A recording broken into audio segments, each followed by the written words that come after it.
Welcome to the show. Today we have several interesting topics. Man, this is uncomfortable. Um, Before we get to our main topic, all right, I think this prop has already proved its worth our entire annual prop budget. We have several topics later on in the show. We will be discussing the ultra low emission zone in London. Long story short, basically, if you own a car and you live in London, you're screwed. We'll get to that later. And we'll talk about the government banning. What exactly it is unclear to me. So we'll talk about the story, but it's either 2-for-1 meals, meal deals, junk food. Basically, the government is doing its best to make us healthy. We will show our appreciation later on in the show. And before we make it to our first story, I'll introduce my co-hosts today because we're talking about UK topics, even though I think they'll be of interest to our audience worldwide. We have 4 people who are from the UK. All 4 are London-based. No offense to our friends from places like Cheltenham and so on. I'm sure there are some great talent there, but well, as far as I'm concerned, actually, my co-hosts might as well live in Cheltenham because they all live way out in the sticks. Marco and Richard are here. We will actually talk to them later on about the name of the show. Yes, we have a name, and they suggested it, so we'll get to that soon. And of course, we have Thomas Bisson, personal trainer. You can find him at bodybybisson.com. Link in the description.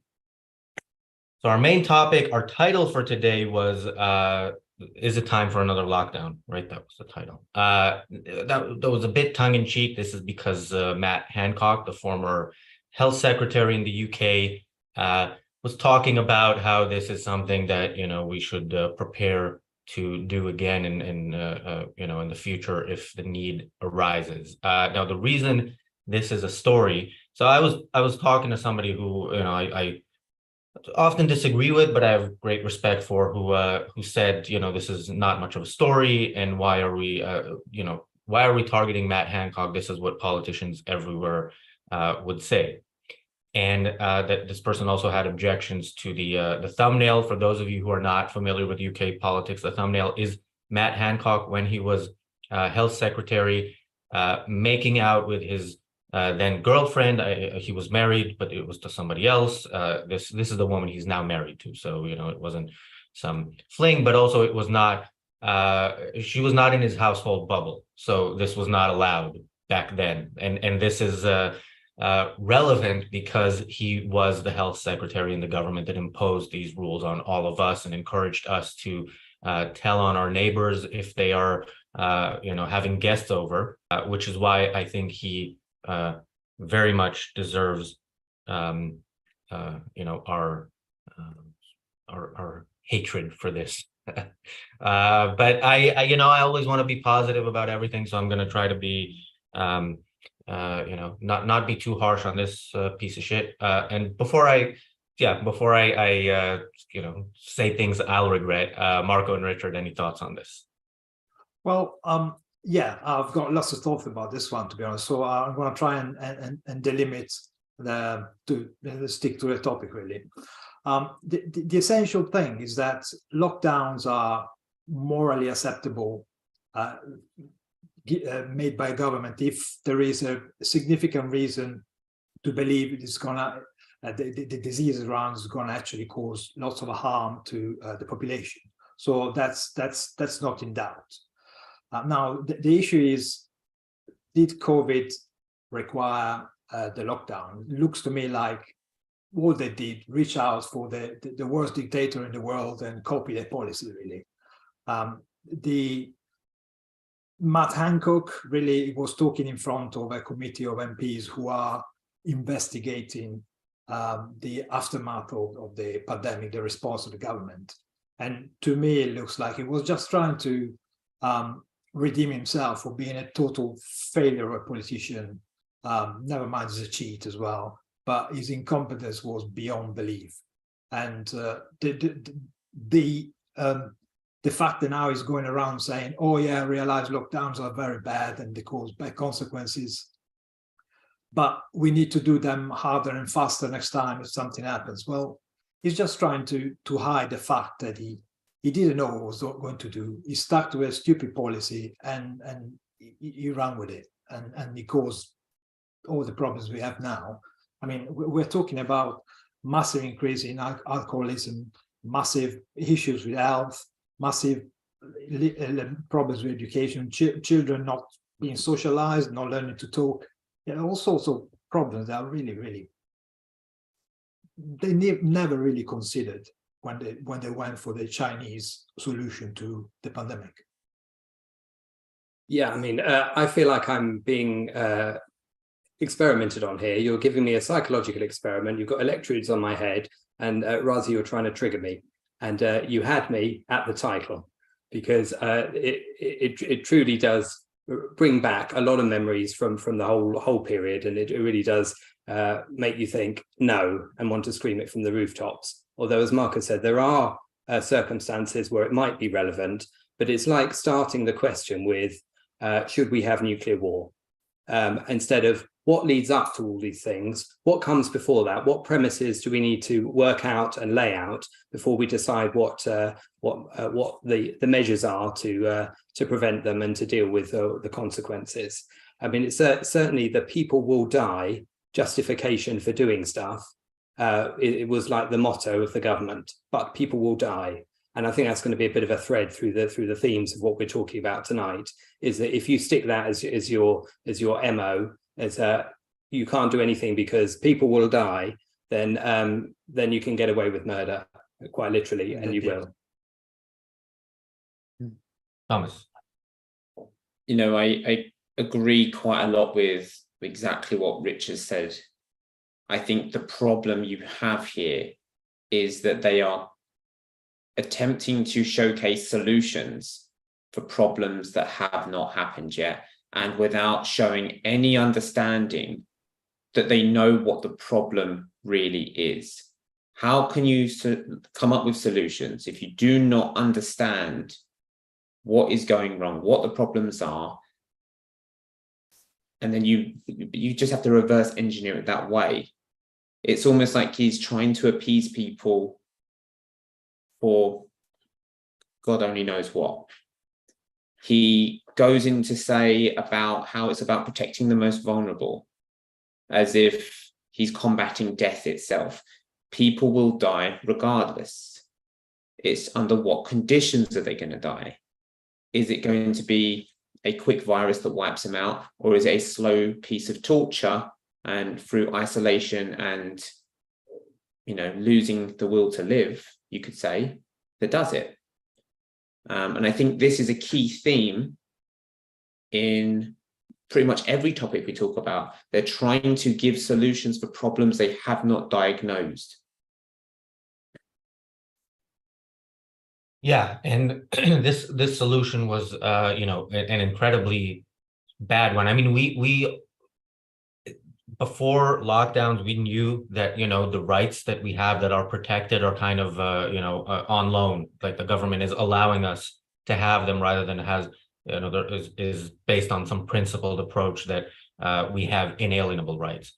And but I think most of us probably were kind of used to the fact that, you know, the changes in what we are allowed will be things like, you know, we might have to or we might have a couple of more pennies taken from us for every pound we earn or spend, or you know, spend on specific things, or you know, things like that. We might have the government encouraging us with different types of taxes to use different types of bags or straws or whatever.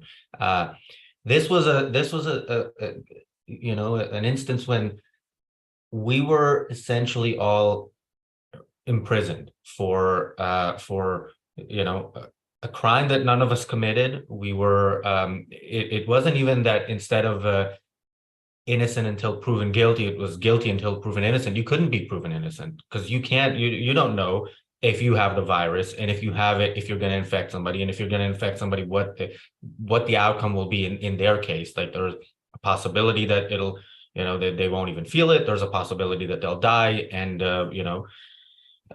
we need to just in that, I mean, if we take this to its logical conclusions elsewhere, like you shouldn't be allowed to drive because you could run somebody over, and we can take this to different. And by the way, I'm hoping nobody from the government sees this and takes any of this as advice, but who knows? I mean, so Equal to Reality says in the chat, Matt Hancock should be in prison, and I absolutely agree with that. He should be in prison. Should all the people who imposed this on us.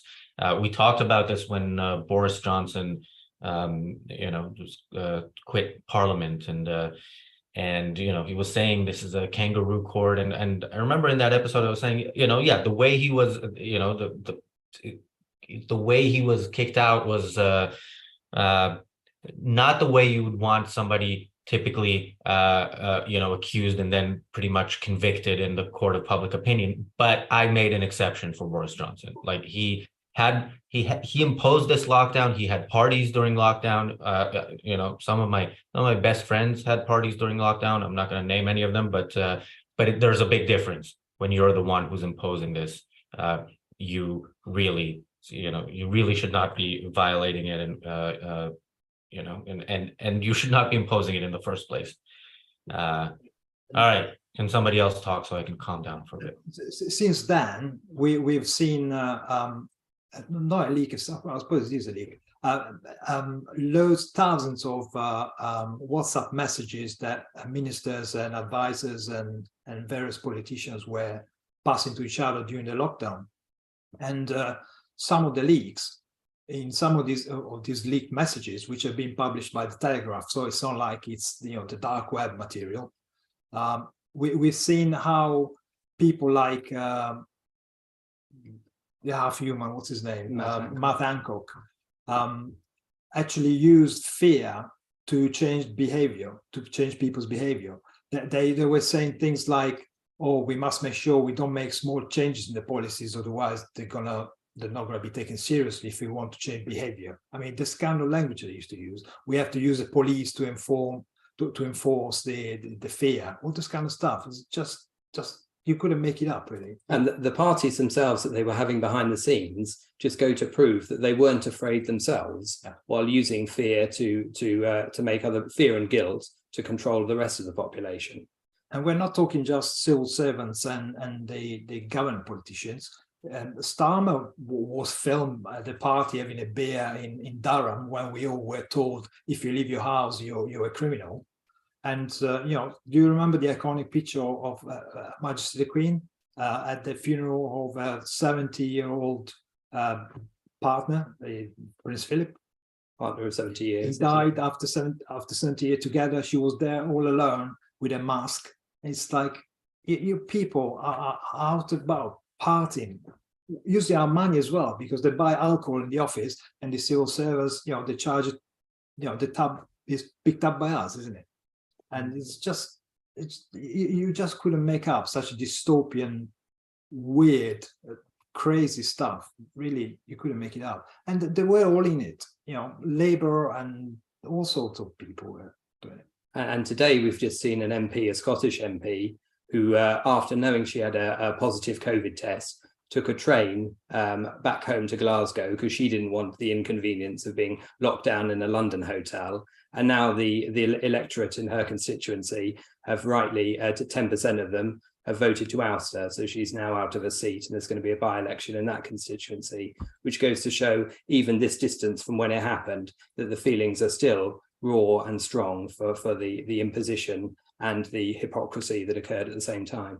Yeah, it's interesting the level of fear that they worked up during that time.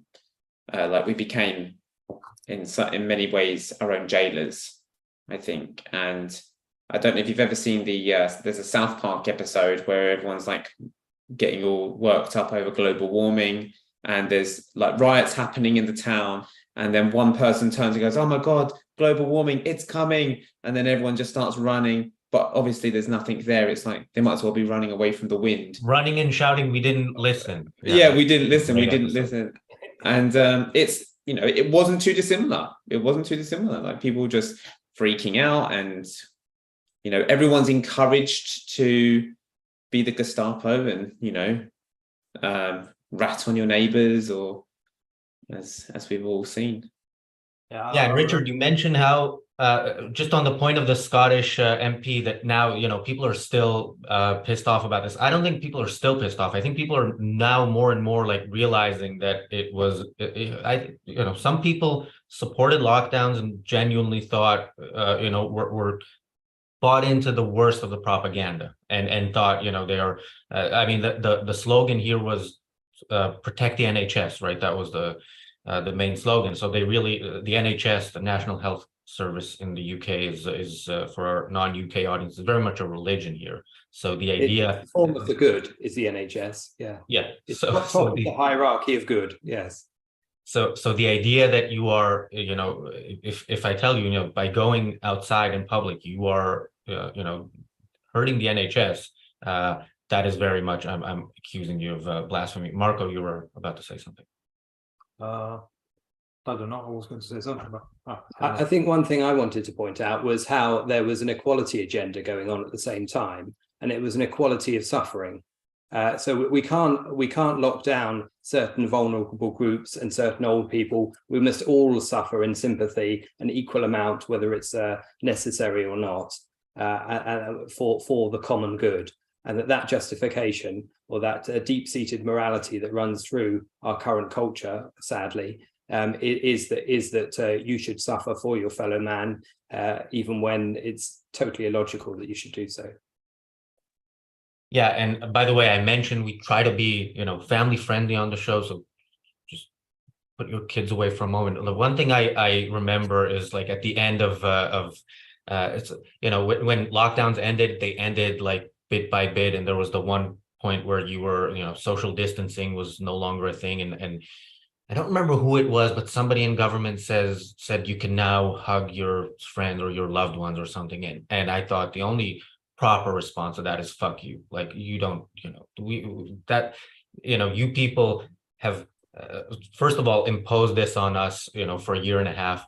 You did not follow it yourselves, and now you're patronizing us to that extent, and yeah, this should never be forgiven. We have a few super chats. Jeff Bannister, Bonnie, Mary Aline, Equal to Reality, thank you all. Equal to Reality says, frankly, if it was not for ARCUK in that time, I probably would be in a lot worse mental condition. It was and is a mental health saver. Thank you for that, and I'm glad we were here. I mean, it was the same for us. You know, when the first lockdown started, we were doing ARCUK pre-lockdown was almost entirely in-person events. I think all we had on YouTube was videos, live stream, or videos from some of our in-person events. And yeah, I spoke to Nikos when it started, and I said, look, we're all, you know, going to be forced to stay at home for I don't know how long. Let's move all our events online. Let's instead of doing one a week, let's do 3 a week. I spoke to Josh Dixon, who was a regular on the channel for a long time, and hopefully we'll see him again soon. And I said, let's have one of these 3 weekly sessions be with you. He's a psychologist, and I thought that would be something that we would all be, you know, find very helpful. So yeah, I'm glad it was helpful to you, Equal to Reality. I hope to others as well. I know it was to me as well. Mary Aline says, rather than lock up everybody, people at high risk can stay home. Let people choose their own level of risk. If you don't trust people, stay home. Yes, that's absolutely true. And it's true not just in COVID, and it's true not just with diseases, but yes, you know your level of risk. And you know, this was something people often said at the time of lockdowns is, you know, if you go outside, the only people you're putting at risk are people who also choose to go outside and choose to take the same risk that you're taking. But of course, that's yeah, reason is not a thing in government, unfortunately, especially when it came to this. Just listen to the language that they used back then. Every sentence that they spoke, every word they crafted is to disempower you. And what Mary Aline's just pointed out, she said a very empowering statement. Now, empowered people are harder to control. That's why there is definitely an argument for locking down for the first week when we didn't know what it was. We didn't know what this thing from originating in Wuhan, where accidentally there is a virology institute, but hey, we didn't know at the time what it was and what effect would have had on us. So that's fine. Lock for a week, 2 weeks, whatever. But after that, the state should have said, well, guys, you know, we're going to try and protect the most vulnerable people in institutionalized, either elderly people in hospital, but then you should choose your level of risk. You should choose whether you want to wear a mask, whether you want to stay at home or whatever. After the 2 weeks, after the issue 2 weeks, there was no excuse under the sun that you could have used to lock, as Razi said, you know, to jail everybody, apart from the elites, who knew very well that it was time for party. And there seems to have been also such a limited analysis and examination of the origins of the virus. You're more interested in working out when you lock down again as to what causes things that lead to people needing to lock down again. And that seems completely bonkers. Yeah, and even with the first week lockdown, I don't agree with that. I mean, I how do I put this? I know some people very well, let's say in senior management at ARCUK, who chose to not leave home at the beginning because they didn't know what it was and they, you know, cared about their own health. And then who, you know, after a couple of weeks thought, okay, there's also my mental health, and just went to the office during lockdown, knowing they're risking, you know, I don't know what they were risking, but something, and yeah, individuals generally are the best people to make those decisions for themselves, but that's not the kind of policies that government follows. Yeah, it's lucky that nobody broke the lockdown so blatantly, like, you know, for example, having a protest of some kind. Oh, hang on, there was one, wasn't it? BLM. That Marxist orgy of craziness that, you know, we were all locked down and suddenly there is this thing that blows up and nobody whinges about it. If you had a party, you know, they would call the police on you, but this massive protest that happened in central London, how did they get there in the first place? Did they fly? Did they teletransport themselves? And the consequence of all that was such a loss of faith and trust in the law itself, because it was clearly the law for some people, the law not for others. And the law was being made to look like a complete ass half the time anyway, because you were supposed to wear a mask if you got up to go to the toilet and walked across the room, or got up to get an extra napkin. If you were sitting down in a restaurant, you were quite safe in the same room. I mean, afterwards, you can see the effects of this on the psychology of people afterwards, because people know that laws don't need to be followed anymore because they're silly. So, or some of them are silly, and how can you tell a silly one from a sensible one? Which is why you've seen people increases in things like truancy. With, like, I think there's 1.7 million kids who are truant from school at the moment in the UK, and you've seen things like graffiti all over the place because there's a lot less of an understanding that it's somebody else's property, because who cares? The law's not going to get you. It's a silly law, isn't it? Yeah. When you try to follow, even as an individual, you know, some sort of anti-life philosophy, you'll have to, you'll have to give yourself a break, you know, with some issues. You can't follow it fully. And the same is true with laws that try to impose something that's anti-reality. You have to, you know, find ways to get around it. And so one thing we had here when there was a mask mandate was that you had to wear a mask in public transport. But of course, you could be exempt from wearing a mask. And one way of being exempt is self-identifying as exempt. Like, you could self-exempt. This was on the NHS website. Which basically meant there was no mask mandate, essentially, but there was. And I remember at the time I bought, for £5 on Amazon, I bought these pins. There were 8 of them that said, I am was it? I'm medically exempt from wearing a face covering, and at some point, and I would just wear that instead of a mask. It's not, after I had COVID, I would wear that instead of a mask, and we were in Scotland.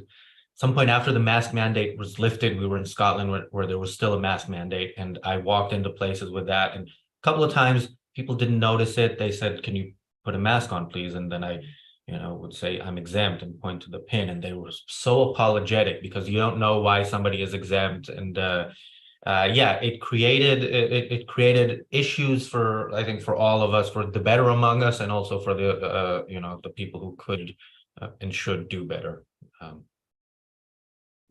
We were on a train at one point when the train guard was walking down during this period you're talking about, and behind us in our carriage, about 30 people before us had used the phrase "I'm exempt" when asked by the train guard why they weren't wearing a mask. And when he got to us, he said, "I guess you're exempt as well." So we just nodded. So we didn't even need a pin or a badge or anything from the doctor.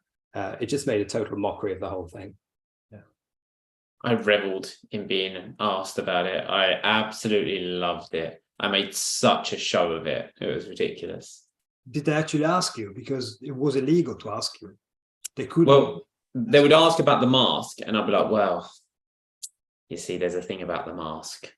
And I'd go on through this like massive story about like how my journey, like I was like, I left my house this morning, and then I made this arduous journey to the train station. Each time tapping to make sure I had everything. And then I would just lead it on. And after about 5-10 minutes, I would just finally go. And that's when I realized I'm exempt. And then produce like the little, I think I had like a screenshot of the image that someone else sent me on my phone. And I was like, there you go. Yeah, I also, somebody I know who also in senior management at ARCUK who had, I was told, had a Christmas party when that was not allowed in their home. And I was told that they spoke to the concierge in their building, and they said, it was a conversation about household bubbles. And the concierge said, "If I see somebody with you, I'm assuming you're the same household." So, yes, this was definitely a time where, people would have to whisper what they actually think rather than follow the unfollowable rules. Jeff Bannister says, "I took a while to decide to get vaxxed. Their mandatory Soviet-style vax passports made me delay in defiance even further. I could not live a life without it." Jeff, I believe, correct me if I'm wrong, is in Canada, where I think this was much worse than in other places, but it was pretty bad elsewhere as well, with the way government tried to force people to get vaccines, although I certainly think people should have gotten vaccinated, but maybe that's... And put Bill Gates's microchip in you. Are you crazy? Yeah, so this is the thing. So there were the BLM protests, but at some point there were the anti-lockdown protests, and the anti-lockdown protests were like something out of the pro-lockdowns, like wildest dreams. It was very much what's Jeremy Corbyn's brother's name? The guy who makes, Pierce Corbyn. This guy had things like a YouTube video of him walking around the tube, taking off the stickers that says "please wear a face covering." They really thought that this was all some not a real virus or some conspiracy theory, and the government is trying to poison us. So yeah, it was much like with much of public discourse on every topic. There's many different bad ideas on the topic, and us trying to be heard with some. And we come clean on something. During when we were supposed to come out of a lockdown in 2020, was 2021. We were supposed to come out in June, and then Boris bottled it and decided to delay for another at least 4 weeks. At that point, we joined one of these marches, and we were surprised that, yes, there were lots of loonies, but the majority of people were actually holding placards talking about the mentioning how egregious a violation of individual rights this was. So it was actually comforting to see how many people were on the side of freedom and free choice and individual rights. I actually was surprised. I mean, we went to that one because we were really so disappointed that the Conservative government in Britain, 2023, decided that the lockdown had to be extended because of made-up numbers. I don't think we'd ever been on a political march in our life before then, so we certainly hadn't got the bug for it. But this particular march managed to fill the whole of Oxford Street and the whole of Regent Street, which, if you know London, is quite a sizable amount of people. But when we watched the media footage of that same march later that day, it was particularly depressing because there was a tiny little environmental march and a pro-Palestinian gathering somewhere else in London, and they mixed up all the footage intentionally and made it look like the massive march that we were on was all about the environment, and there was a few people gathered who were the anti-lockdown people. So it was a proper representation of how the media was manipulating what people were able to see about what was actually happening. But that was the day that Matt Hancock then resigned that evening. Yeah. And I like to feel in part that's because Marco and I walked Regent Street and Oxford Street with a whole load of other people. We brought him down. Yes. We will give you the credit for that. By the way, there was early on in the lockdown. The Hunger Games. Do, do, do, do. And early on in the lockdown, so the lockdown was, what was it, 5 months or so after Boris Johnson won the election against Jeremy Corbyn. And there was a headline early on in the first lockdown in the Independent, or the I, is it called the I now? I don't know, everybody's shortening their names to letters, but the Independent was saying, had a headline saying, we're all living in Jeremy Corbyn's Britain now, which was, surprisingly honest from a left-wing newspaper to say, look, the Conservatives are doing what Corbyn tried to get elected to do, which is solve, have government be the solution to all our problems. And that's part why the next general election, the Conservative Party will be probably wiped out. Who deserve it, Cause and effect. Enjoy. All right, I'm glad you agree with me on the Conservative Party deserving to be wiped out and no longer calling me a Blairite, which I'm not. I have the problem that your second favorite party is not going to be any better. none of them are my favorite parties. First of all, I would not, even if we had a proportional representation system where you actually vote for a party, I would not vote. It's certainly not for one of the two major parties. And considering where I live, I'm not going to vote because that really doesn't count at all. Labour will win by a landslide, but the whole of London is in that situation, to be honest. Yeah, that's true. The Conservatives deserve it, and I think the current Labour leader will be bad, but not as bad as as the previous one would have been if he had been in power. Let me put it that way. He's the guy who kneeled with his deputy for the BLM stuff. I mean, he's the most appeasing, the most wet blanket you can think of. He hasn't got a thought in his mind that lasts more than 5 minutes. I mean, really? Well, you're not going to have me defend him. I'm not pro Keir Starmer. I think he's not Blair, is it? What's your fascination with Tony Blair, Razzie? Why do you love him so much? I don't like Tony Blair. I just don't like the fact that the Conservative Party in their 13 years in office took the country to the left on pretty much every issue from where it was under Tony Blair. Roland says in a super chat, actual sentence I heard on a plane, continue wearing your mask between individual sips and bites.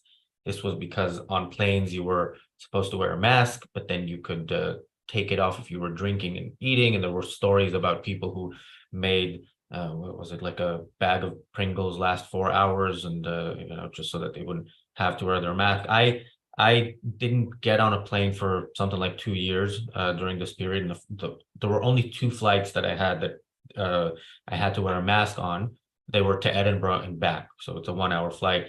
And it was so unpleasant that it confirmed my decision not to fly during that time. And in one of those flights, the people behind me, I guess, took their masks off, and they were warned by the cabin crew. And then later, the cabin crew came back and said, I guess they still didn't wear their masks, and they said, if you don't put on your masks, we're going to have to call the police when we land. So, Throw you out.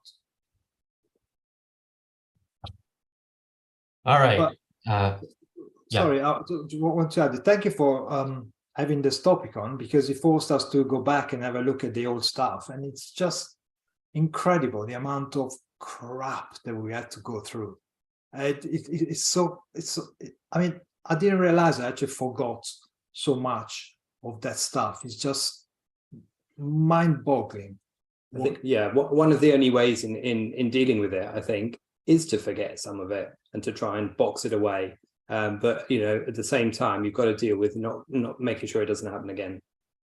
Certainly, on not such a thin premise. Yeah. I mean, government was,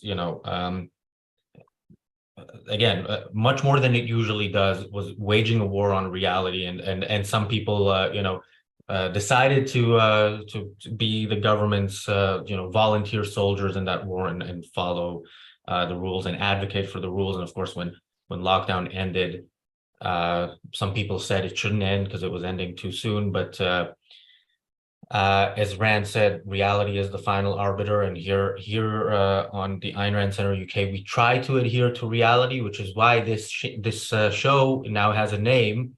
It is The Reality Show. And if you let us know in the comments, in the live chat, what you think about that name, or send your thoughts to feedback@marcoandrichard.com, because it was them who came up with the name. So, but yes, I think it's a great name. I'm happy with it. And this is the 7th episode. If it took God 7 days to create the universe or whatever it was he created, then I think we can take 7 days to think of a name. You're gonna rest. Are You're gonna rest tomorrow. Am I gonna Rest tomorrow. Oh yes. Actually, no, the 7th day is when you rest, right? No, that's not Yes. took him 6 days. All right. Took us longer than God, but that is the name. And at least you've got rid of another collective. Huh? At least you've got rid of another collective. Yes. ARCUK, good work. This is this is the word collective is no longer a feature in any of our content, but it is a feature in actually what we talk about. So next topic, we have some depressing topics today, but let's try to make them I mean, I think we started with the worst, but that doesn't make the next ones better. It was the worst, but it's in the past, although it might be in the future. This one is coming in the future, in the near future. The ultra low emission zone in London is a thing. If you own a car, you will have to pay a lot of money whenever you drive. This was true in central London for a while. You had to pay to drive your car through London, but actually, I don't know if any of you guys own a car. So do any of you own? All right. Yes. Thomas, I'll go to you first because you own a car, but I'm gonna take a wild guess and say you're outside this zone. I am kind of on the border of it, so I can see the sign as soon as I step out of my road. It is like 10 feet away from me. So, but my car isn't charged. It comes like it's not impacted by what it does. So what you're saying is you support it? No, that's what I'm saying. Kathy Newman over there. Oh. I'm glad you got the reference. So any thoughts on this? I mean, this will affect you if you drive 10 feet westward. Yeah, I think it's horrific. Not just for what it does to motorists, but what it does for just by looking at any time a business has to go into that zone. all they do is just pass the price on to the customer. So instantly, everything that you pay for increases as well. I know plenty of builders that have like do this often, and they say every time they pass something on, and you know they're in town all the time, and they're just accruing loads of these charges, and yeah, it gets passed on to us. And it's one of those things that I think personally, I think it's going to keep expanding. I don't think they'll stop at the borders, much like with the way business rates started.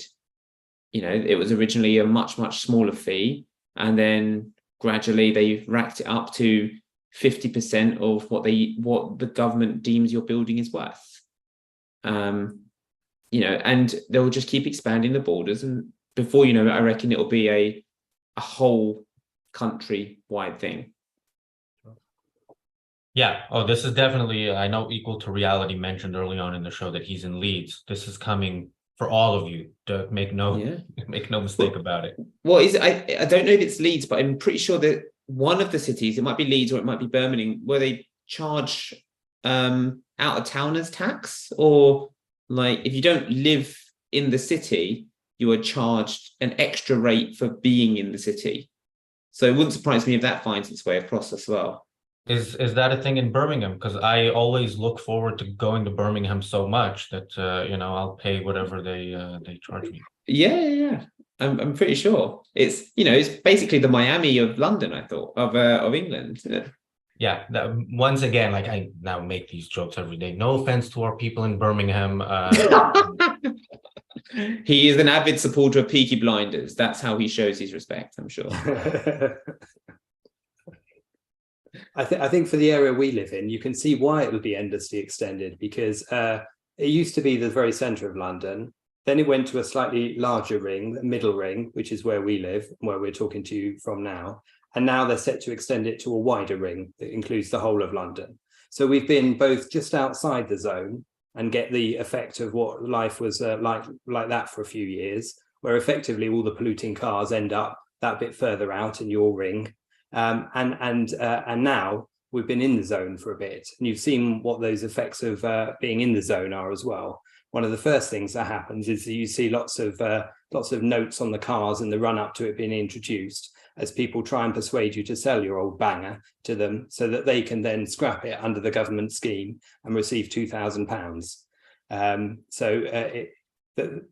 The cars are often, if they're not sold for scrap, they then move to a different part of the country, like a mile down the road, to continue polluting the same atmosphere, which makes it completely nutty. And the government's effectively, or the mayor is effectively offering you two choices. They're saying you can either pay like a protection fee in order to use your car every time you use it, which is like £12.50 each time, or option B, you can scrap it and we can annihilate it out of existence. We can effectively Project X your car off the face of the planet for the common good, once again. It's a bit weird as well how their logic is like to attack the air quality in London, but the air quality in London is like some of the lowest it's ever been.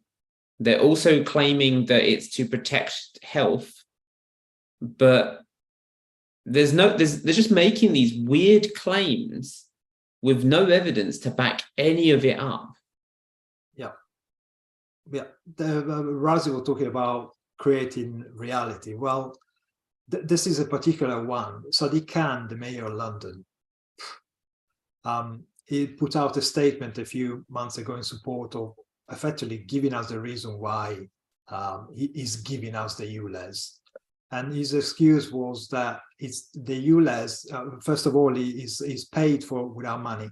He paid for a report from, I think, King's College, to show that the pollution is affecting the life of Londoners. And he came out with the number of 4,000 deaths are caused by pollution. Although if you read the report, they actually don't say that 4,000 people die because of pollution, but they say that it's the death equivalent of 4,000 people, i.e. supposing that we all lose 5 minutes of life because of pollution, once you sum all the 5 minutes across London, you come up with the equivalent of lifespan of 4,000 people. So effectively you make up 4,000 deaths that result from a statistical device, really. So even his claim is totally fake. And anyway, how do you guarantee that the pollution in the air in Britain doesn't come from a volcano in Iceland? I don't know. Or Yeah, China's, yeah, go ahead. or China's factories for that matter. Alex Epstein made this argument somewhere. Now, I don't remember his exact words, so these are mine, but anything good about this argument comes from him. It's like when they count deaths, because of pollution, as opposed to what? Like, as opposed to if we didn't have anything that pollutes, anything man-made that pollutes, and any of the results of it, because how long and how well would people live without all that? I mean, but yeah, that's not a part of the argument. Totally made up. We even ran a consultation to ask Londoners views, and turned out that 60% of Londoners are actually against the ULEZ, but I introduced it anyway. And one of the things that, as Tom was talking about earlier with COVID, where people became their own foot soldiers for the oppression, that's kind of what happened in the first batch of ULEZ expansion, because all of the people who normally here in Britain, the virtuous thing to do is always to pretend to be poorer than you really are, and to complain about the cost of living and the cost of everything and the fact you haven't got enough money. But as soon as this scheme was introduced and expanded to our area, everybody in the area went out and bought new cars. They didn't want to buy a new car, of course, not for themselves. They wanted to protect the environment, which makes it a virtuous decision. So it's shocking how much people are prepared to buy into it and then fly the flag for it, even when they'd normally burn the same flag in a different situation. Yeah, I call it the black cabbie effect. Yeah. Yeah. For those that don't know, the black cab driver, they are forever pleading poverty, but have got like multiple holiday homes in Spain and around the world that they like to visit. yes, and they protested the existence of Uber often. That's also true. Of course. Yeah, one interesting point on this is that I don't remember if this was last week or the week before, there were 4 by-elections in the UK. So when a member of parliament can no longer serve, there's an election in their constituency. There's I don't remember the number of members of the House of Commons. It's 635, is it? If anybody knows off the top of your head. So so yeah, this happens several times within a 5-year period of parliament, and so there were 4 of them. And typically the ruling party loses in by-elections. Now, this current ruling party is very, very unpopular. So it was very much expected that they would lose all 4. In one of them, they lost. They had a 20,000 seat majority, which is a lot. It's if you do the math of 635 constituencies in a country with 60 million people or so, 20,000 majority is a lot. They lost that seat. The only seat that was managed to hold on to, oddly enough, was Boris Johnson's seat in North London, because most likely because of ULEZ and people not wanting to have to pay tremendous amount of money for the almost owning a car. And this is causing a big headache for Labour, because we should have mentioned that the mayor of London is actually a Labour guy. And his policy, Labour's policy until now, has been to roll out all these ULEZ zone, ultra low emission zones. So much so that I think Manchester has already imposed it, or he's going to do it anyway. And he's another Labour mayor. So now the leader of the Labour Party, the national leader, is kind of saying, perhaps you should stop it, because he's realized that he's going to lose a few seats if he carried on with this one. But at the moment, it looks like he's head to head with the mayor of London. Now, this is probably just propaganda, just making it look like they really care about our opinion. So they're kind of reviewing the policy. But make no mistake, they're gonna go for it. It seems to be like the 15 minutes cities. It seems to be part of central planning imposed from somewhere other, I don't know, Europe or WEF level or something like that. So And the Conservative leader, Rishi Sunak, the Prime Minister, being the statesman that he is, has come out and said that this is quite anti-motorist. I mean, he's Churchillian in his rhetoric. And the policy of the Conservatives at the moment seems to have stepped back a little from some of the environmental stuff. For example, Rishi Sunak's just announced 100 new licenses for oil exploration in the North Sea. But that's a policy announced only a couple of days ago. So we do need to give it at least until the weekend to see if it's still a policy. Given that none of these policies are written in stone, they're written with a stick in the sand down near where you get your feet wet. This actually, hopefully, like it could be, a pretty big deal, and it will be a topic that we're going to discuss at some point. I think, of course, Rishi Sunak's predecessor, Liz Truss, also wanted to take bigger steps in that direction and allow fracking as well, and her party got rid of her within weeks for this and for generally being pro free market, which is not something the Conservatives want to be. We have a few super chats. So Bert Houts with his first ever super chat, thank you, says vaccination only protects the individual by priming the immune system, does not prevent shedding, another non-reality. Love your new show name. Yes, we have a few people who said that. Yeah, Roland with a super chat said, love the name, reality for the win. Bonnie says, lockdowns taught they can control, so now they do. And Mary Aline says, Seattle has a bunch of extra Uber charges. Yes, Uber in London is not what it used to be, and even what it used to be is not what it originally was intended to was at any point in where it actually ran as the company wanted to run it. But yeah, it's very much you see the effect of it, the effect of government waging war on Uber in the quality and the price of the service. Yeah, the problem, especially here in London, is that the cabbies, the black cabs, are heavily subsidized by the local government. So their unions, the mayor of London, all the politicians, the Labour politicians, are effectively held hostage by the cabbies, who tend to block the whole of London every time they want to be more money or some favor from the local government. So Uber is unfortunately falls victim of this capitalist world we live in, and it has to is forced to play second fiddle to the bosses in the black cabbies, with the government holding the gun at them.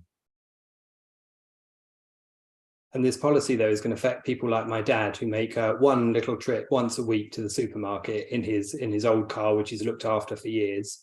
And obviously that was a threat to the planet, that one 4-mile trip down to Tesco's once a week.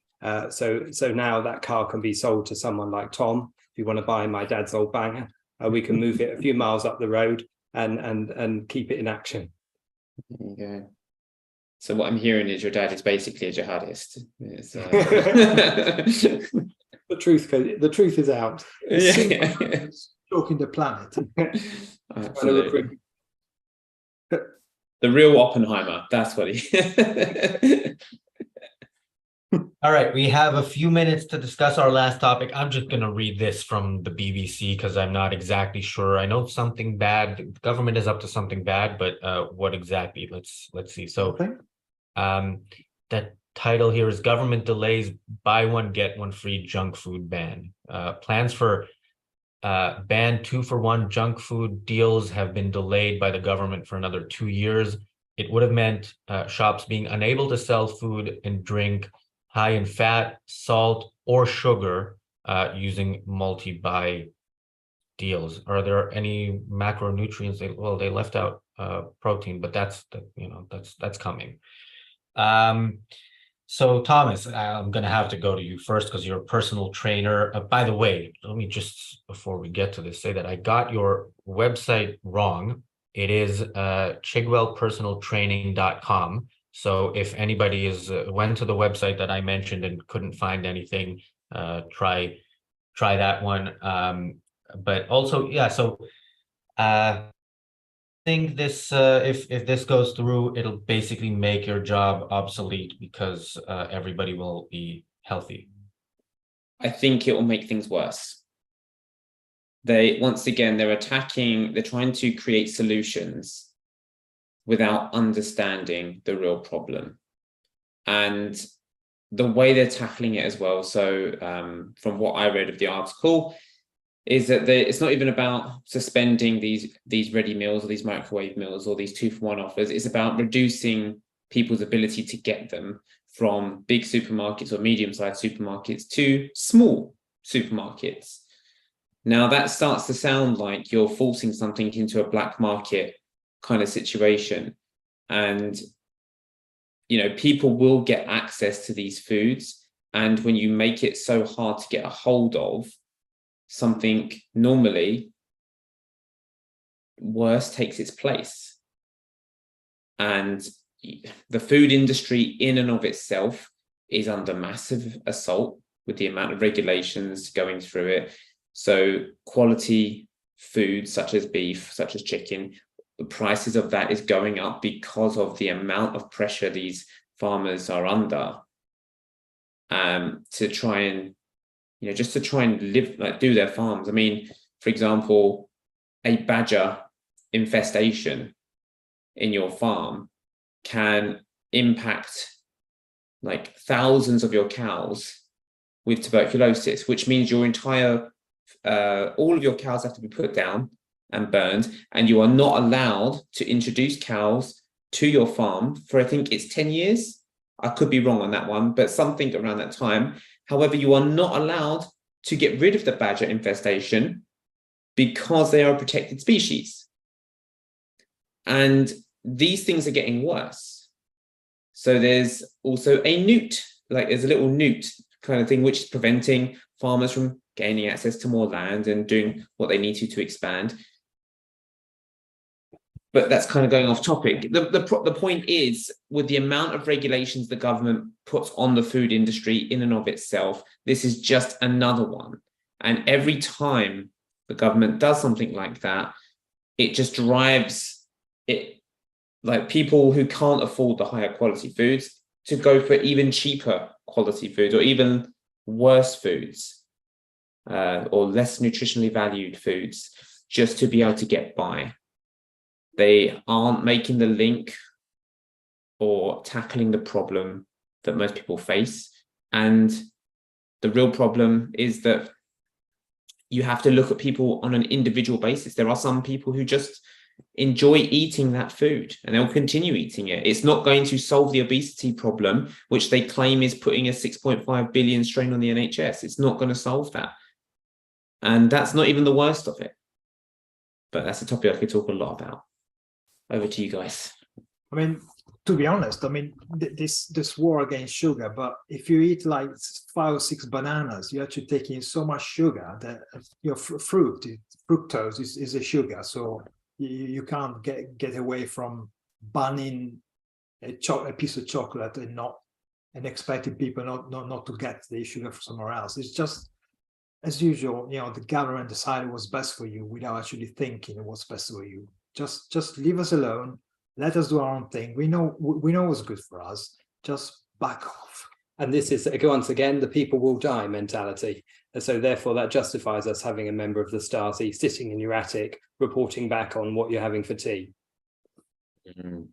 Well, imagine, remember when eggs were going to kill us all, right? If the government have their way, the way they're pushing things now, and so, oh, no more eggs.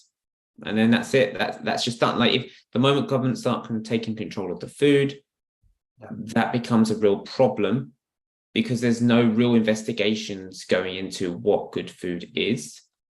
And maybe it's only fresh in my mind because I've been watching on Netflix How to Be a Dictator and How to Be a Cult Leader.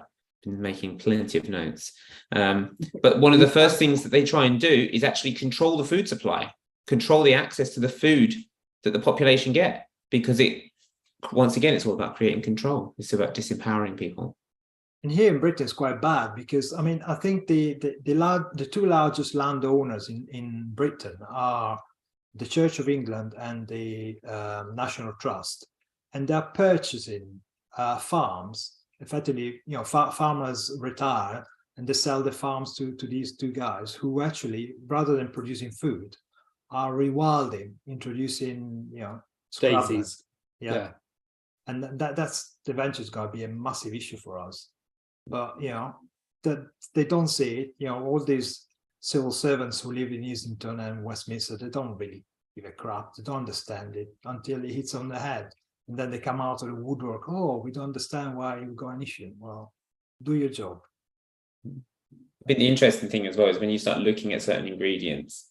So I don't know if you guys remember like the McRib burger, and you start breaking it down. When you start saying, oh, you can't have certain types of food, there will be alternatives that come about. So the McRib burger, for those people that don't know, it's like the beef patty, but it's in like a ribbed kind of shape. Now, beef doesn't hold that kind of shape. And when they looked at the ingredients, it's like it's got the traces of the rubberized coating that's used in yoga mats to help it take its form. But that doesn't come up under a sugar, a fat or anything like that. It comes up as a different type of ingredient. So when you read the back of your ingredients and you start seeing those words you can't pronounce, then like these are questions to start asking, like what is in this? And if you start tracing it back, you'll find these things. Yeah, the moonshine version of burgers. So we do have to wrap up. We're 2 minutes late for the Fountainhead Book Club. I do want to say, by the way, this is something that always surprises people in the US when I tell them. But you know, in the UK, a can of Coke or a bottle of Coke costs more than a bottle or a can of Diet Coke of the same size, because there's a tax on sugary drinks. And there's who knows where we're going to go with this. Maybe a ribeye will be more expensive than a filet mignon because, you know, it tastes better and it has fat in it. The crazy thing is a full fat can of Coke is healthier than the diet option. Yeah, by the way, it's not full fat. I don't know why people call it full fat. It's only sugar. Neither of them have any fat in it. By the way, if it was fat, it might actually be much healthier. But and tasty. All right. So in the next 24 hours or so, there's something like 5 hours of content on ARCUK, if I'm counting members content, which members have been waiting for 3 minutes for the show. That's the book club that's about to start. We have the book club on the Fountainhead starting right now. Tonight at 10 p.m. UK time, 5 Eastern, we have Artful Tuesdays on Resurrecting Romanticism with Kirk Barbera, Stephen Seek, Madeline McIntyre, Alan August, and David Barry. Tomorrow, 4 p.m. UK time, 11 a.m. Eastern, Keeping It Real with James Valiant and Robert Nasser on Living in Utopia. Then at 5:30 UK time, 12:30 p.m. Eastern, The Daily Objective. And then at 6 UK, 1 Eastern, The Reality Show, which will, for the first time, start with, already having a name. So thank you all for joining us. Thanks, Marco, Richard, Thomas. Apologies to the members for keeping you for a few minutes later, but the Fountainhead Book Club starts now. Anybody who's not a member can sign up. There's a link in the description. If you sign up now, you could make it to the book club as well. Thanks. See you all soon.